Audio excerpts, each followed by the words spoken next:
Hey everybody, I'm here today to talk to you about dry steering, and I'll be specifically answering a question of, is dry steering bad for your car? I'll be giving you a simple and effective answer.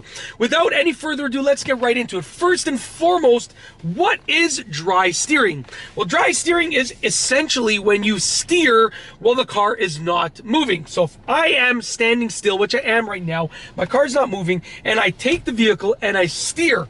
Oh no, that's dry steering. Watch out. Oh no. I'm over exaggerating because so many people think it's horrible for the car, and in reality it's not. Oh no. Watch out! Watch out! The car guy is dry steering. Oh no. Okay, anyways. So the truth of the matter is that dry steering isn't that bad for the car. It is slightly bad for the car, but so is most of the things that you do anyways. I mean, if you floor the car, if you floor the car and you redline it a few times, it's not the best thing to do to your engine, in terms of if you do it often, but when you do it just here and there, it's really not bad, put it that way. So with that being said, the truth of the matter is that dry steering is not recommended. It's not something that you should do often because it will damage your tires slightly because they're just rubbing against the pavement. If you literally imagine that you took your shoe and you took the sole of your shoe and you just scraped it against the pavement, eventually the sole of your shoe would wear out and it would be garbage. It would just go right through the sole of the shoe. So it's similar to that in the sense that you're damaging the tires. So it's not something that's recommended. You shouldn't just sit and dry steer back and forth in a parking lot over and over again like I'm doing right now. Don't do that. But every once in a while, on occasion, it's really not that bad. I mean, it doesn't really do anything significant. So when you do it on occasion, it's not bad. And there are actually situations in which dry steering is almost recommended because it'll help you do the maneuver much better. So I'm going to give you an example.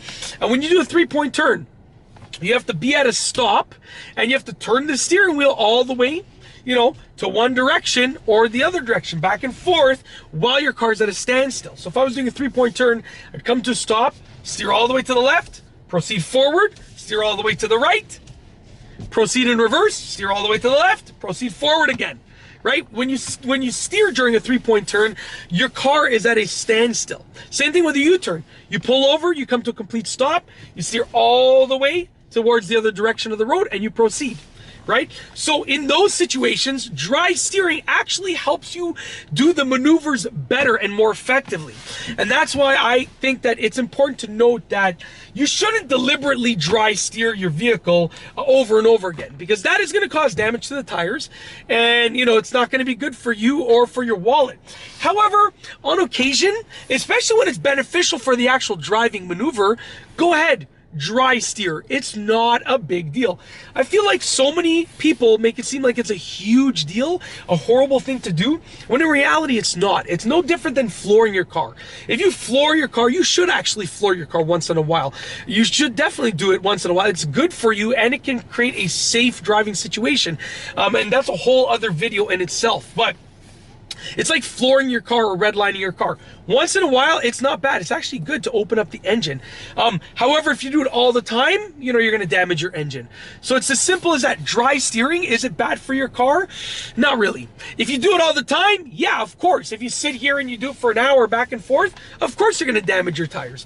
But if you do it just when it's necessary for things like U-turns and three-point turns, then you know what? You're not going to be doing anything significant to your car. It's just going to be considered as normal wear and tear. And that's basically, it's no different than using your brakes. When you use your brakes, you're causing wear and tear on the car, but you have to do it. So just think about it like that, and it'll make it a lot easier when you actually have to use the dry steering method. And that's it. In this video, I have answered a simple question of, is dry steering bad for your car? I've shown you what dry steering is, and I've also told you about some situations or driving maneuvers in which dry steering is actually beneficial for the driving maneuver. If you liked the video, be sure to give it a thumbs up. Let me know what you think down below as a comment, and of course, be sure to subscribe for more great car and driving videos just like this one. And that's all I have for you today. Thanks for watching.